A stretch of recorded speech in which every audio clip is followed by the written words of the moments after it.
Well, hello everyone. I've been working on this room for quite some time, and I just figured I'd get everything together and just bring you in piece by piece. There's a lot to take in here. So I'm just gonna kind of start with a collection of some of my Hot Toys figures. Actually been working on this collection for several years, probably a good 12 years at least. So let me just kind of go through it. So Hot Toys figures, for those of you who do not know, are distributed by a company called Sideshow Collectibles in the US. Hot Toys, however, are based out of Hong Kong. These are 1/6 scale figures. They're very similar in size to the original G.I. Joe figures that Hasbro produced years ago, but these are far superior. All the faces are hand painted.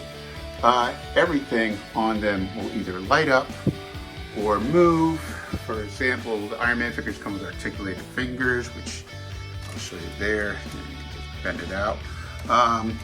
Magnetic pieces so that you can open and close visors, interchangeable head sculpts, interchangeable hands, weapons that expand, just the texture on the pieces. It's just phenomenal what this company has done over the years with these guys. So just kind of going here, we have some Avengers figures. You can see we have Maria Hill as well as Hawkeye and the rest of S.H.I.E.L.D. in the back. I love the Samuel L. Jackson and Colton we have up there. Stan Lee's kind of a mishmash of a bunch of extra pieces from a bunch of other figures. There's Scarlet Witch, Hulk, which is huge. His eyes actually, you can control them and move them around. The original Thor, and you'll actually see how some of these figures just progress. Like that was the second prototype, the second Thor that they made. The first one came with the helmet that was similar to the movie, the first Thor movie. They got Bruce Banner, War Machine, Vision, and then various incarnations of Iron Man. He is my absolute favorite. Vision. Sometimes they'll make special anniversary figures. This was a special concept. Captain America. This is a Civil War. All right, and there you've got Cap from Endgame. And this is my kind of my Tony section, my only Tony section. So the original figures came out in plastic. So I'll get to that in a second. But they came out in plastic, and they were nice, but they just didn't have the realism. And what happened was they decided to start making them in die-cast metal. So this is the Mark II. Actually, there's a couple of incarnations of him that have come out. There's one with Rhodey in the suit. There was one with him originally that came out. There's a Met Test figure. Again, everything would light up in his hands and his arc reactor, etc. I love the amount of detail here with Iron Man and having his donuts and his coffee and his helmet. You can get pieces online to create your own custom figures. So sometimes they do not create these figures, not every one. So this is actually one that I kit bashed. You can buy the body, the head. I found the accessories, I found the clothing. It can get a little pricey once you put it together. Most of these figures, the die-cast ones, go for over 450 bucks a piece. The regular clothes figures run from about $189 on up. With the most expensive to date being the Hulkbuster, and it runs over $1,000. That's another Tony custom that I made, the suit up gantry. And you can interchange, a lot of their heads are interchangeable, so if it doesn't have quite the right look, I looked his little smirk, so I put him on this one. There you got another. And so this right here is the Mark VI armor. So this is basically, I'm sorry, this is the Mark VII armor, I'm so sorry. So this is when Loki knocks him off in the Avengers, the very first Avengers movie, and he uses the bracelets, which ironically I'm wearing one right there. They do exist. They don't light up though, that was an effect for the movie. But so the beam shootout connects, the suit connects onto him. This suit actually transforms, has all the pieces actually transform into that figure right there. So that is so cool. And there's Tony, his last famous scene doing the snap. Such a sad scene there, right? But again, all the famous scenes that Iron Man, and actually Robert Downey Jr. portrayed in the Iron Man movies are all here. Okay, so this is again the Mark 1, or I'm sorry, the Mark 2 all the way to the Mark 7, and then the Endgame version, which is in the 40 somethings. So I'll show you the Mark 1 in a second here, which is actually on this level.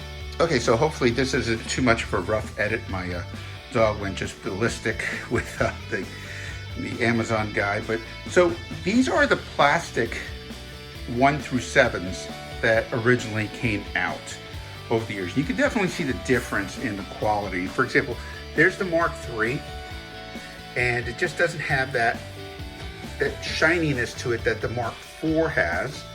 And then when you look at these guys, you could see it's so much brighter. The paint apps are so different on these figures. I mean, just look right there between that Mark 5 right there. It's just kind of like a dull gray versus this thing, which is all die-cast metal. Again, everything on these guys move, all the flaps move. It's just too much as to what's involved with all of them. But they're all lit up here. They're all hardwired because they never take them out on display. There's the Pepper from the Iron Man 3, and this is when this figure actually comes with a couple of cool features. Where number one, her helmet. The helmet lights up, so she can recreate that scene with Tony. She has she can strip down to the sports bra and just some plain feet as far as the shoes are concerned. And you can even put the Power Pose arm on her, where she actually takes out Aldrich Killian at the end with the Iron Man arm. So that's all there. Okay, so we have the 5, the 6, and the 7. And then you'll notice it's like, see, this was all beat up and everything. They'll come with different armor pieces so that you can display it nice and clean. So like, for example, there, or if there was, in the movie, it was battle damaged, you can actually show that. And there goes the Mark 7. Actually, the Mark 7 body is used in a ton of different figures, and I'll show you that shortly. The details, again, crazy here, because you go down here and I mean, these pliers actually open and close. The magazine here actually has real text inside with pages that you can flip out. So cool stuff here. So you can get some accessories from third parties. So my wife had been so kind to actually buy both of these for me as gifts over the years. So this is another custom that I made as well, because they didn't have him at the time. But you can, excuse me, so everything's here. You just pose it out the way you want. Figured old Peter might be helping him out back in the day, you know, after school. Some of them come with little pieces that are extra. For example, this is the armor, actually the cage that encloses the Hulk, okay, that Veronica sends down. So that's there. So lots of neat things here. A lot of them come with extra helmets just for display. And again, just kind of the details, you know, here's the Mark 5. This one doesn't open up, but you can see in the movie that's what it would do. Okay, so that's everything here. Okay, all right, and going down to this, originally was just what I would call my house party protocol, but I have a display, which I'm going to show you in a second, that I change out frequently. I get tired of it, so I just kind of bring new things in. But I'm going to kind of start off with the villains. These are some of the villains I've got. That right there is Ironmonger. As you can see, it completely opens up. You can see Jeff Bridges' necklace on it. Everything opens up, he lights up, everything moves. And we have Whiplash and Ultron. And Whiplash and armor. We have Thanos, which is huge. His gauntlet lights up. Then we have the Iron Legion. There's a Mark 42. Here it goes. And let me tell you, the company did not miss out on an opportunity to make armor. This was their bread and butter for the longest time. So you can see various different war machines there. For a while there, I thought that was the beast of war machines. It is not. There's still one more. But as you can see here, like right here, this is called the Midas. This one's in plastic. I have a metal one I'll show you in a second. But see, it's just a repainted Mark 7. So it's just that one. Basically redone here. Here's a stealth one, and this is all the Mark 7 also. That's another Mark 7. And it's just amazing what different paint apps will do. This one's all die cast. This one I believe is plastic, and the arm is aftermarket.